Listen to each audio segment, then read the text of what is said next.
ঈদ উল ফিতরের জামাতে যুব ও ক্রীড়া উপদেষ্টা আসিফ মাহমুদের আলাদা কাতারে দাঁড়িয়ে নামাজ আদায়ের ছবি এবং ভিডিও নিয়ে সোশ্যাল মিডিয়ায় উঠেছে আলোচনা সমালোচনার ঝড়। গত সোমবার অর্থাৎ ৩১ মার্চ রাজধানীর আগারগাঁওয়ে বাংলাদেশ চীন মৈত্রী সম্মেলন কেন্দ্রের পাশে পুরনো বাণিজ্য মেলার মাঠে ঈদ উল ফিতরের নামাজ আদায় করেন তিনি। সোশ্যাল মিডিয়ায় ছড়িয়ে পড়া ছবি ও ভিডিওতে দেখা যায় ইমামের ঠিক পেছনের কাতারে দাঁড়িয়েছেন যুব ও ক্রীড়া উপদেষ্টা।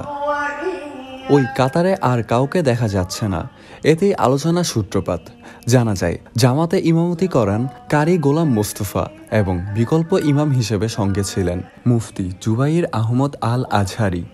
মেহেরবানি করে আমরা সকলে কাতার বন্ধ হয়ে দাঁড়াই। সম্মানিত মুসল্লিয়ানে কেরাম, এ সংক্রান্ত একটি লাইভ ভিডিও বিশ্লেষণ করে দেখতে পাওয়া যায় আসিফ মাহমুদ শুরুতে অন্যান্য মুসল্লিদের সঙ্গে প্রথম কাতারেই দাঁড়িয়েছিলেন। নামাজ শুরুর আগে ইমাম সাহেব নামাজের জন্য সবাইকে দাঁড়াতে বলেন। বিকল্প ইমাম মুফতি জুবাইর আহমদ আল আজহারি তখন ইমামের হাতের ডান পাশে একটু পেছনে দাঁড়ান।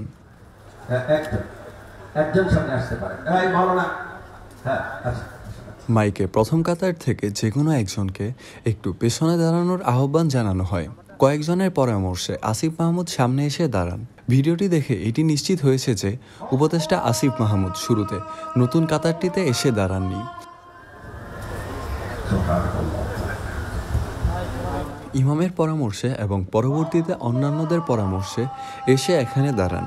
এই বিষয়ে মুফতি জুবাইর আহমদ আল আজহারি গণমাধ্যমকে জানান, ইমাম সাহেবের সঙ্গে বিকল্প ইমাম দাঁড়াবেন। এক পাশে দাঁড়ালে অন্য পাশ খালি থাকে। পেছনে জায়গা হচ্ছিল না বিদায় সামনে আরেকজন আসতে হয়। তখন প্রশাসক মহোদয় উপদেষ্টা মহোদয়কে সামনে আসার অনুরোধ জানান।